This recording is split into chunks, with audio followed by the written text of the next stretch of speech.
Hello，上條片講完大阪地鐵沿線250個景點、餐廳，呢條片會講埋去大阪玩可以買嘅交通旅遊 pass， 點樣搭車去京都、神戶、奈良，再簡單講埋點樣喺梅田、難波、天王寺轉車。不過講咗咁耐，點解都係冇講山手線呢？大阪有冇山手線呢？山手線係一條環狀線，喺東京市區不停 loop。大阪環狀線 Osaka Loop Line 都有車係咁 loop， 但係就唔係每一班車都係咁。普通列車由喺南面嘅天王寺站出發，去到北面喺梅田嘅大阪站，中途好似山手線咁站暫停，然後再返嚟天王寺，再繼續不停 loop。不過仲有其他列車同樣喺天王寺出發，喺大阪市中心兜咗個圈去返天王寺，然後就會離開大阪往王子奈良方向嘅大和路快速。另一種車同樣會喺大阪市中心兜一個圈，過咗天王寺就會去和歌山關西機場。呢種車好特別，頭4卡車係關空快速，後4卡車係紀州路快速，差唔多返到機場先至會拆開嚟行。亦都即係話喺大阪環狀線沿線都有車直接返機場，不過就要上頭4卡車啦。野田、蘆原橋、金宮呢3個站只有普通列車先會停，冇快車，冇車返關西機場。日頭最疏每15分鐘先有一班車，夜晚先見到嘅大和路區間快速會停埋呢3個站。但係如果喺天王寺唔記得落車嘅話，都係會去咗奈良。我喺 Threads 開咗個 post 問大家，去大阪玩會唔會搭大阪環狀線？多謝大家嘅留言，我學多咗個新詞彙，大阪離心機，真係珍珠都冇咁真。一唔小心搭錯車，去到天王寺都冇落車，就有機會飛咗出去，唔知去咗邊。雖然好複雜，好容易坐錯車，但係投票結果係唔少人都係會用到大阪環狀線。搭 JR 哈魯卡嚟到天王寺站，會嚟到18號月台，留喺18號月台，轉返關空快速，或者過對面17號月台，會有由奈良開過嚟嘅大和路快速。兩種車都會喺大阪市中心兜一個圈。不過要留意，呢2個月台亦都有部分列車只係去 JR 南波站，所以就要睇清楚啦。如果調返轉喺天王寺去鶴橋、京橋嗰邊，就係去11、12號月台。如果搭南海電鐵嚟到新金宮站，去天王寺、鶴橋、京橋1號月台，去變天丁、西九條、大阪3、4號月台，簡單好多。呢部離心機嘅另一邊大阪站都好簡單，京橋、鶴橋2號月台，西九條、變天丁1號月台，只係要特別留意去環球影城都係喺1號月台出發。全日大部分時間大概係開一班環狀線普通列車，之後再有一班關空快速、紀州路快速，然後就會有一班大和路快速，每個鐘頭各有4班，全部夾埋大約每5分鐘一班車。喺環狀線沿線會見到有三角形同埋圓形，特別喺大阪站地下更加係5顏6色。三角形同埋圓形其實係唔同車種嘅乘車位置。如果要去大阪環狀線沿線，除非要去野田、蘆原橋、金宮，其實排邊條隊都冇所謂。如果要去機場、奈良，就要睇翻顯示屏上邊要搭嗰班車係圓形定三角形，然後再排翻啱嗰條隊就得，唔係真係咁複雜。將大阪環狀線拆開2部分，近海嗰邊有啲車會飛站，呢一邊相對上比較靜，而另一邊京橋、鶴橋嗰邊熱鬧好多。無論係邊種車都唔會飛站，暫停嘅。不過呢一邊亦都有車去到大阪站，其實係會變做 Umesaki Line 去英島，亦都即係大阪環球影城嘅方向。好多人去大阪都會去環球影城，搭鐵路只有 JR Umesaki Line 去到環球影城，過咗西九條站就會離開大阪環狀線往英島方向行。上車前睇睇班車係唔係去英島。如果要去西九條之後嘅變天丁、大正，就要睇清楚。調返轉，即係話喺環球影城走，搭車可以直接去到大阪站，然後再一路去到天王寺。不過日頭來往環球影城嘅班次去到西九條就會折返，亦都即係話要搭車去到西九條站先至轉到車去 USJ。2025年世博期間，每個鐘頭有一班車來往新大阪站同埋英島、環球影城，方便要轉新幹線去日本其他地方嘅遊客。喺地圖亦都見到大阪市中心有條粉紅色 JR 東西線，就算有買 JR Pass， 遊客用到嘅機會都唔係咁高。JR Pass 最平嗰張關西迷你 Pass 俾3000 yen， 可以喺3日內任搭大阪環狀線去到環球影城，搭到來往關西機場直達大阪環狀線沿線嘅關空快速，亦都可以搭到 JR 快速列車去京都、神戶、奈良。不過要劃位嗰啲特急班次，例如哈魯卡新幹線就要額外俾錢。呢張 pass 適合要周圍去嘅遊客，留喺大阪嘅話就似乎冇必要買呢張 pass。不過原來 JR 同大阪地鐵有合作，大阪智慧通行卡1200 yen 一日，要先 download 個叫做 Kansai Mask 嘅 app 註冊做會員，然後喺 app 度買，用 QR code 入閘。雖然有啲麻煩，不過好處係 Osaka Metro 地鐵全線，再加 JR 大阪環狀線大阪站去環球影城，或者係新大阪嗰段都可以任搭。大阪地鐵曾經由公營機構管理，2018年民營化咗之後就叫做 Osaka Metro， 就係經營大阪地鐵嘅公司名。Osaka Metro 自己本身喺2025年大阪世博期間推出26時間券、48時間券，即係26小時 pass、48小時 pass。未知世博完咗之後會唔會繼續？好處係全線任搭，時間上比較有彈性。而去夢洲站，即係大阪世博嗰度，冇限制都可以任搭，不過都要喺網上註冊做會員，然後先買到，用 QR code 入閘。喺網上面會見到呢一款 Osaka Metro 一日乘車券、2日乘車券，1200 yen 一日，1800 yen 2日。大阪地鐵全線任搭都可以去到世博，係我哋啲外國遊客先買到嘅，可以喺旅行網站買定，亦都可以喺關西機場買到。要去換實體飛或者揀電子票，用 QR code 入閘。比較論盡嘅係冇新推出，一定要喺網上面買嘅26時間券咁有彈性。換咗飛之後，例如第一次入閘嗰陣係5月1號，張飛上面就會印咗5月1號。如果喺下晝5點先用第一次，就只係得翻幾個鐘頭任搭。去到大阪市區先買嘅話， Osaka Metro 最基本嘅地鐵一日乘車券要逐日買嘅。最大嘅分別就係冇得用呢張一日票喺夢洲出入閘去世博。如果去到夢洲就要補錢先可以出閘。不過去睇世博，好多人都話睇成日都睇唔完。假設轉難波，其實來回世博會場860 yen，如果買一日票820 yen，要補330 yen 一程。反正全日都俾咗世博，睇嚟未必需要買一日票。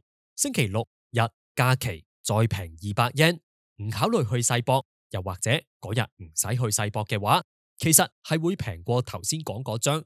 呢個價係幾抵玩，因為喺大阪搭地鐵單程都要190 yen 起跳，咁即係話同東京一樣，一日內搭夠5程就會回本。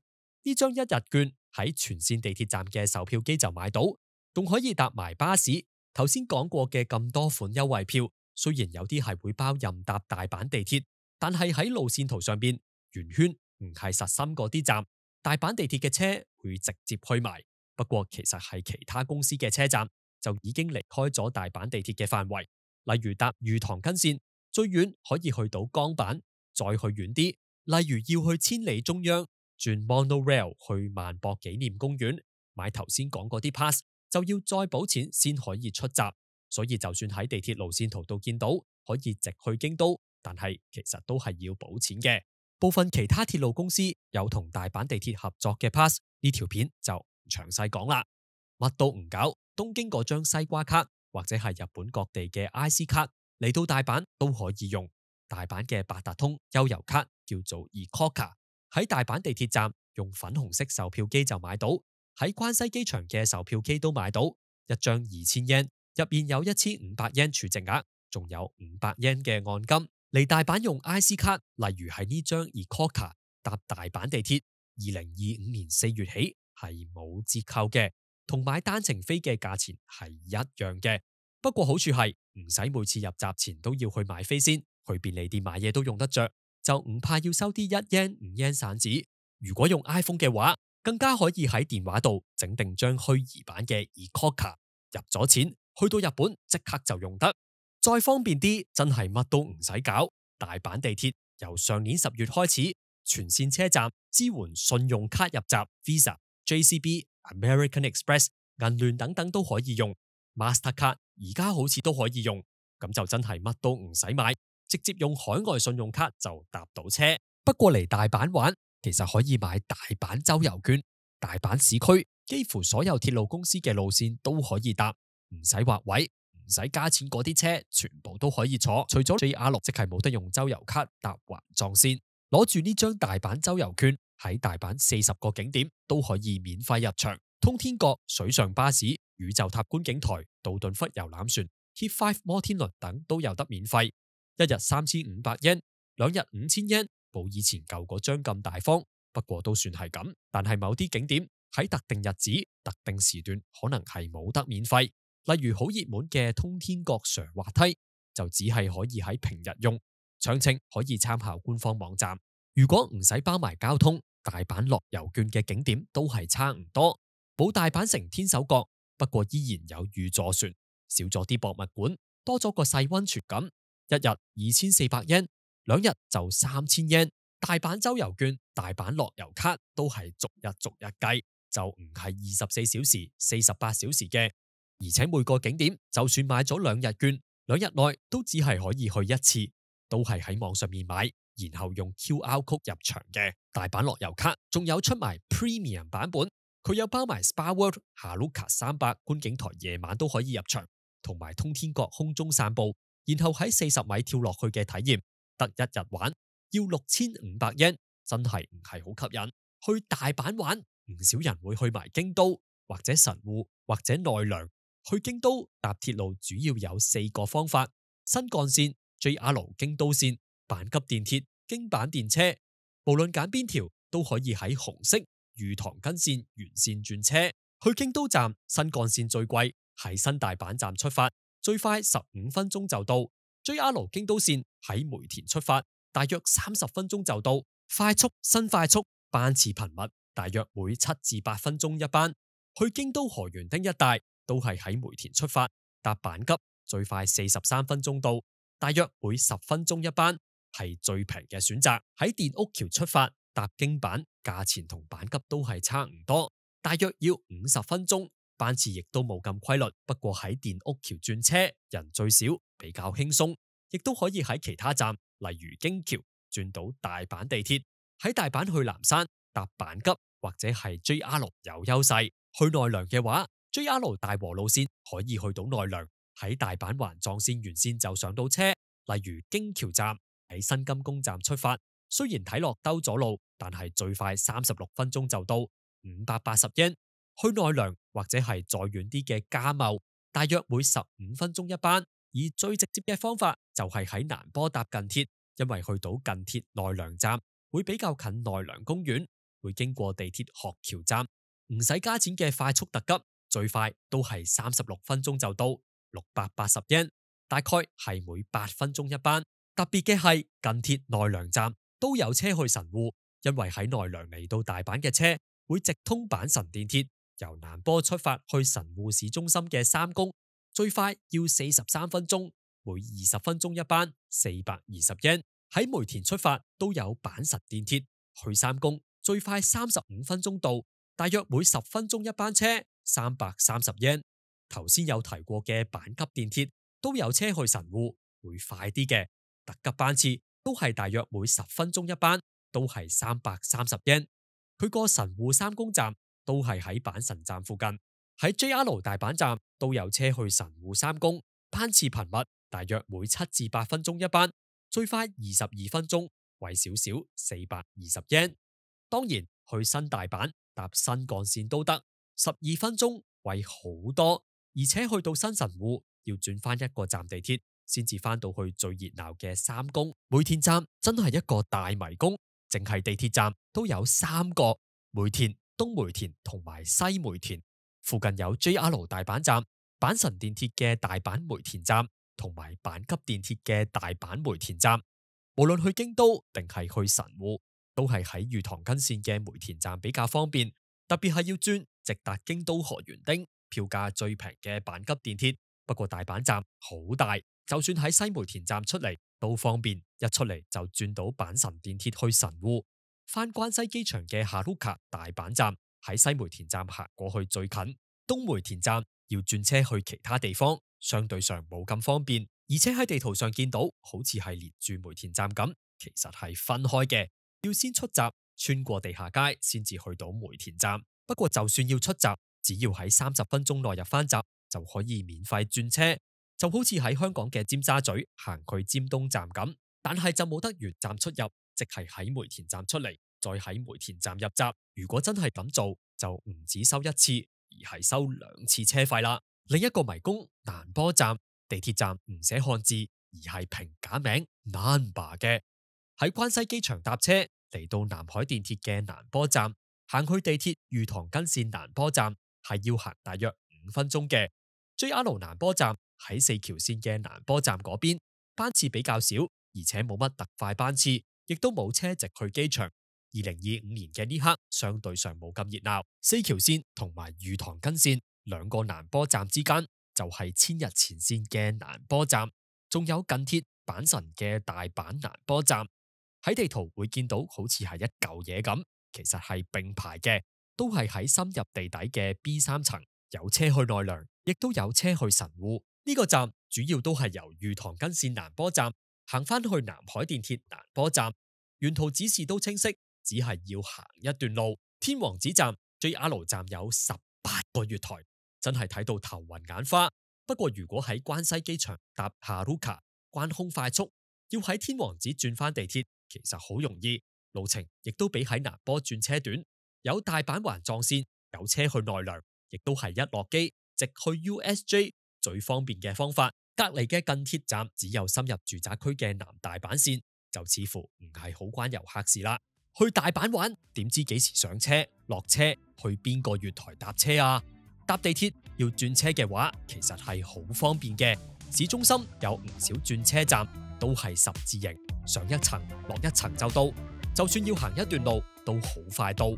除咗用 Google Map， 更加可以用城換案內 Japan Transit Planner download 咗之後，可以轉翻做中文版嘅。如果要去某間餐廳、某個景點，用 Google 應該會方便啲。但係如果要搭車搭去遠啲，特別係要轉嚟轉去，城換案內應該會比較好用。第一次去大阪，我會建議可以其實唔使理 JR 大阪環狀線，打動一條紅色御堂筋線，打橫一條綠色中央線，搭呢2條地鐵已經去到大阪大部分景點。部分地鐵路線有女性專用車廂，男士們就唔好上錯車卡啦。連埋上條片，終於講完大阪市區遊客會用到嘅鐵路啦。揾資料睇評論，邊寫稿邊做圖，然後再錄音上字幕做動畫，真係做到懷疑人生，好想放棄。多謝你冇放棄，或者跳嚟最後睇下我仲有咩講。呢條片就去到呢度，多謝你收睇，拜拜。